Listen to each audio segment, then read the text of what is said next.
본문에서도 구원자 예수님께서 말씀하신 그리고 살아오신 언행을 전하며 이러한 관점에서 저희들 다시 은혜 받고 은혜를 누리며 다른 이들에게도 선한 영향력이 흘러가는 귀한 한 주간의 시작이 되기를 권면합니다. 29절, 예수께서 거기서 떠나사, 거기는 두로와 시돈 지방입니다. 떠나서 메타바이노는 다른 장소 갈릴리 호숫가를 향하여 계획을 가지고 떠났다는 거예요. 두 번째 구절, 갈릴리 호숫가에 이르러. 이 갈릴리란 단어는 원 혹은 골이라는 뜻이 있습니다. 팔레스타인 북부 지역입니다. 갈릴리 호수를 끼고 있는 산지에 위치합니다. 지정학적으로 다른 외부인들이 들어오는 길목에 있어요. 그러니 국제 교역 물품이 들어오는 길목이고 침략당하기 가장 쉬운 지역입니다.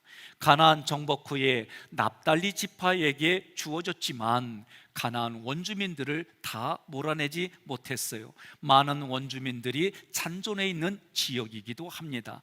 그리고 이스라엘 밖에 큰 나라들, 바벨론, 아수르, 페르시아, 마게도니아, 애굽, 수리아의 통치를 받았던 곳이기에 순수한 유대인들은 찾아보기가 어려웠습니다. 그래서 이 갈릴리를 말할 때에 이방의 갈릴리 이렇게 표현한 거예요. 이 지역의 중요 도시는 가나, 나사렛, 나인, 고라신, 가버나움, 막달라, 디베랴 이런 중요한 도시들이 있어요. 이곳에서 쓰여진 언어는 아람어입니다. 이러한 갈릴리 호숫가에 이르러 엘코마이는 어떤 결정적인 사건을 공개적으로 나타낸다는 의미가 함축되었어요. 시돈에서 갈릴리까지는 직선거리로 100km예요. 그러니 정확하게 이 거리를 이동한 경로가 마가복음 7장 31절에 나옵니다. 함께 봉독합니다. 예수께서 다시 두루 지방에서 나와 시돈을 지나고 데가볼리 지방을 통과하여 갈릴리 호수에 이르시매. 아멘. 그러니 100km 이상을 이들이 걸어서 또는 어떤 운송수단을 통해서 지금 갈릴리 호숫가에 이르렀어요. 예수님과 제자들은 그 먼 길을 오느냐고 피곤했을 겁니다. 그럼에도 불구하고 예수님은 하나님의 나라를 계속해서 전하셨습니다. 세 번째 구절, 산에 올라가 거기에 앉으시니, 산, 오로스는 하나님이 계신 곳을 의미해요. 히브리어는 하르라는 단어의 역어로 쓰였어요. 이 단어가 쓰인 구절을 함께 봉독합니다. 시편 122편 1편 1절로 2절, 내가 산을 향하여 눈을 들리라. 나의 도움이 어디서 올까? 나의 도움은 천지를 지으신 여호와께서로다. 아멘. 그 하나님이 계신, 삼위일체 하나님이 계신, 성령 하나님이 계신, 성부 하나님이 계신 그곳에 올라가 아나바이노는 제사의식, 예배까지 드리려고 하나님 앞에 기도하는 거예요. 왜 오랫동안 그가 앉아있느냐? 그것은 하나님과 교제하려고. 앉으시니 이 카데마이는 고대 사회에서 영예 그리고 권위를 표시할 때 쓰는 단어예요. 구원자 예수님께서 하나님이 주신 권위를 가지고 오랫동안 앉으셨어요. 오랫동안 앉아서 하나님과 교제하는 거예요. 그런 와중에 30절, 큰 무리가 다리 저는 사람과 장애인과 맹인과 말 못하는 사람과 기타 여럿을 데리고 와서, 이 무리 오클로스란 단어는 지금 무리들이 불안정하고 골칫거리의 사람들을 말하는 거예요. 그런 사람들이 이방인입니다. 이방인 그들이 데려온 사람들이 어떤 사람들이냐? 한마디로 하나님과의 관계가 끊어지고 그리고 다른 사람과의 관계도 끊어진 사람들을 예수님 앞에 데려왔어요. 다리 저는 사람, 이 단어는 콜로스라는 단어예요. 불구이 그런 뜻이에요. 쩔뚝거리다, 파사흐라는 단어에서 유래했습니다. 한마디로 사회의 특권을 부여받지 못한 사람들입니다.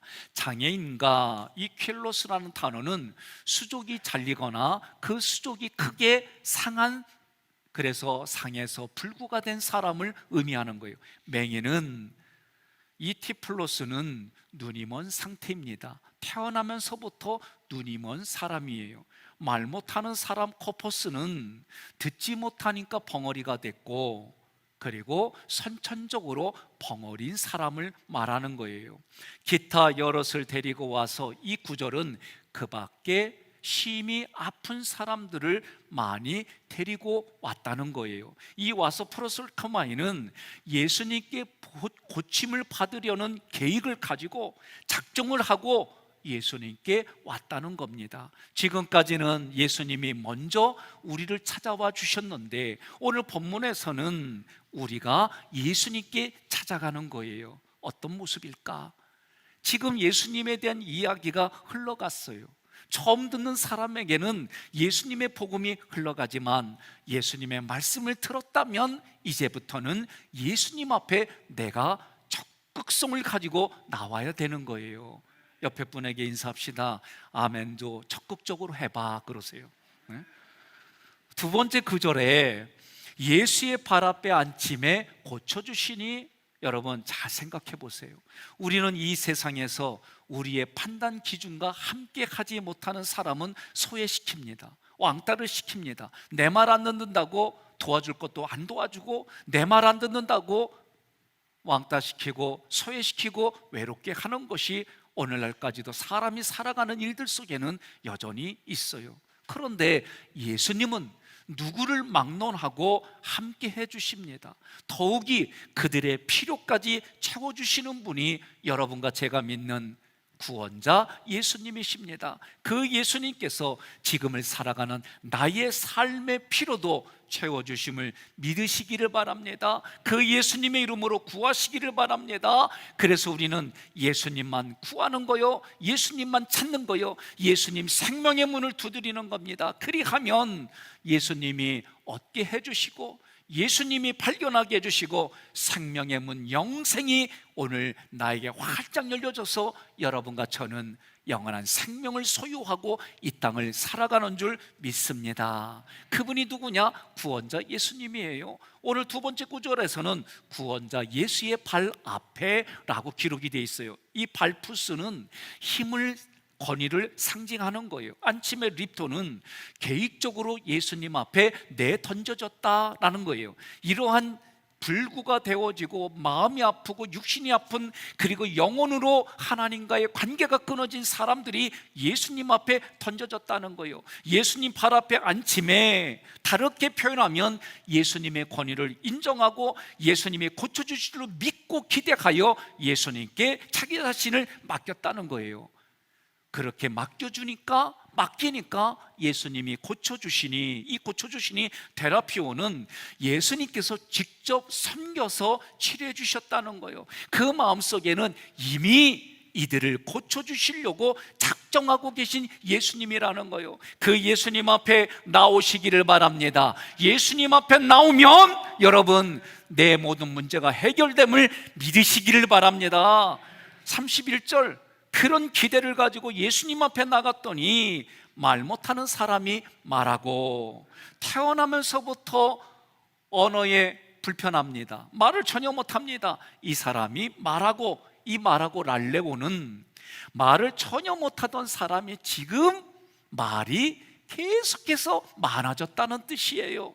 그 말의 내용은 제가 상상해 보니까 복음이신 예수 그리스도 그분을 말하는 거예요. 나를 고쳐주신 분이 여기 계신 예수님입니다. 나를 고쳐주신 분이 오늘 우리가 기다리던 메시아입니다. 그분이 살아계신 하나님의 아들입니다. 할렐루야!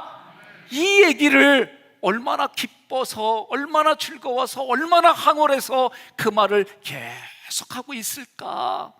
옆에 분에게 인사합시다. 나도 그리요. 나는 우리 교인들이 참 순진하고 정직한 거에 놀래요. 조금 아까도 나도 그려 그러면, 이럴 때는요, 나를 보고 나도 그려 그러면 안 나와. 위의 것을 보고 하나님을 바라보고 예수님을 바라보고 성령을 의지해서 나도 그려 그래는 장소예요. 나를 보면 망해요. 나를 보면 못해요. 나를 보면 우리들의 사고는 대부분이 나보다 잘난 사람과 비교해서 망가지는 길을 택하는 것이 대부분의 사람들이에요. 다시 옆에 분에게 인사하겠습니다. 나도 복음에 대해서 말이 많어. 그러세요. 조금 커졌어요. 더 커져야 돼요. 두 번째로, 장애인이 온전하게 되고, 이 장애인은 수족이 잘리거나 수족이 상처를 입어서 어떤 기능을 하지 못하는 거예요. 온전하게 되고, 이 단어는 휘기에스예요. 이 단어는 육체적으로 잘렸던 부분이, 상한 부분이 전체적으로 회복되어지고 건강해졌다, 마음까지 건강해졌다. 그래서 이 사람이 뭐라고 그래요? 나 같은 장애인이 예수님 앞에 나갔더니 예수님을 전인격적으로 만나 치료받았습니다, 회복되었습니다. 그러니 여러분들도 예수님 앞에 나가십시오. 예수님을 그리스도로 믿으십시오. 구원자 예수님이 여러분을 향한 계획이 어마어마하게 무궁무궁하게 많습니다. 그 예수님의 계획을 여러분 가져가시기를 바랍니다. 그렇게 말하는 거예요. 전인격적으로 예수님을 만나서 치료를 받으시기를 바랍니다. 그렇게 이야기하는 거예요. 누가 얘기해요? 옆 사람한테 내가 그렇게 얘기했어 그러세요. 아니, 또 금방 줄어드네. 여러분, 웃은 게 아니에요. 내가 말한 대로 하나님이 들으시고 하는 것을 깨달아야 돼요. 그러니 나는 어떻게 해요? 믿음으로 한다는 얘기는 의도적으로 얘기를 한다는 거예요. 내가 의도적으로 살을 길을 택하고 복을 택하는 거예요. 그래야만 여러분과 제가 이 땅에 예수님과 동행하며 사는 삶이 무엇인지 깨달아지는 거예요. 31절, 다리 저는 사람이 걸으며, 이 걸으며, 다리 저는 사람은 쩔뚝쩔뚝 걸어가는 거예요. 그런데 이 걸으며 페리파테오는 쩔뚝거리지 않고 바르게 균형 잡혀서 걸어간다, 그런 뜻이에요. 함께 봉독하겠습니다. 디모데후서 3장 16절, 모든 성경은 하나님의 감동으로 된 것으로 교훈과 책망과 바르게 함과 의로 교육하기에 유익하니. 아멘. 여기서 이 바르게 함다, 에파노로도시스는 뭐뭐이에 다시 바로 세운다, 그런 뜻이에요. 다시 말하면 여러분과 제가 믿음의 고백이에 하나님이 우리를 다시 치료하고 회복시켜 주셔서 고쳐서 세워주셔서 그 기능을 하게 해주신다. 여러분 믿으면 아멘 하시기를 바랍니다. 그러므로 우리는 하나님의 말씀이 내게 들려지는 대로 내가 믿고 고백하면, 우리는 상황을 보고 내 기대와 욕구가 채워지지 않으면 당연히 불편한 감정이 이 안에 있어요. 그러나 그럴지라도 주의 말씀으로 나를 보고 주의 말씀으로 다시 내가 걸어갈 방향을 보게 되어지면 이런 일들이 교훈, 책망, 바르게 함, 의로 교육하는 것이 나를 이끌어 가서 그 예수님이 때를 따라 도와주실 뿐만 아니라 나의 피로도 채워주심을 믿으시기를 바랍니다. 종종 지금 계속 매주마다 간증들을 가지고 저에게 찾아와요. 참 고마워요. 저도 힘이 나요.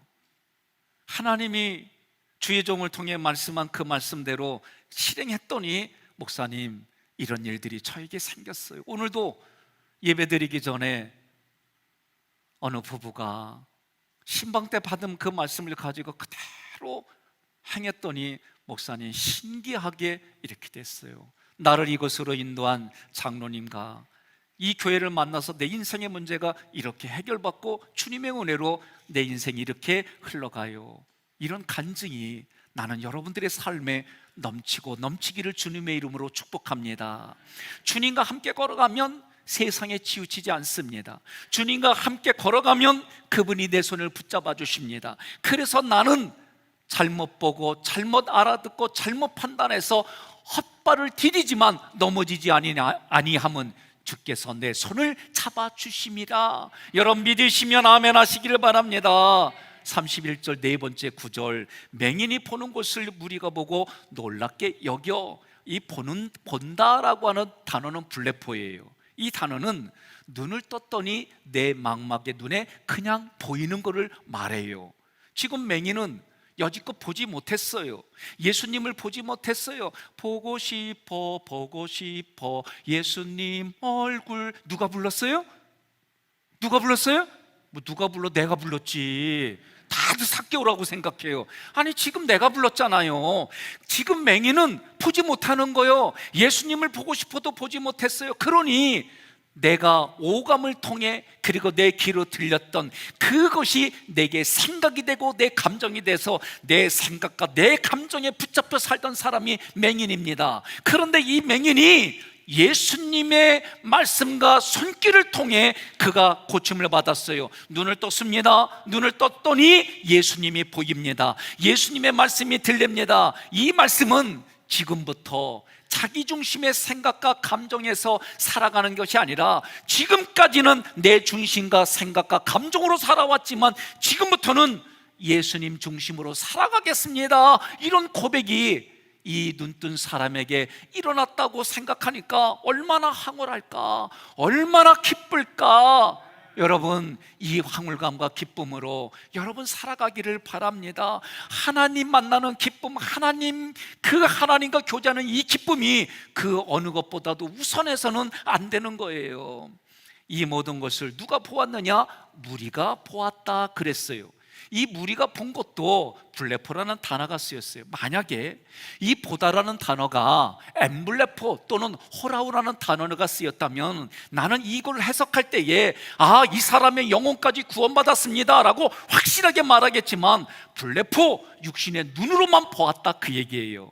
육신의 눈으로 보니까 놀랍게 여겨, 이 놀랍게 여겨 단어 다우마조는 신비롭게 여겼다는 거예요. 그렇죠?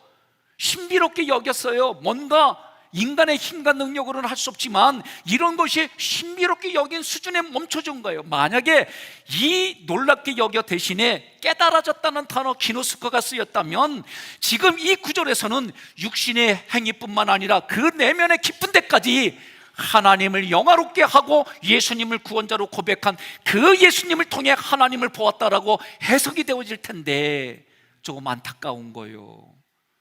옆에 분에 이렇게 인사하겠습니다. 안타까워하지 마세요. 나는 영혼육으로 구원받고 그 기쁨으로 살아요. 힘내세요. 내가 있잖아요. 그래 보세요.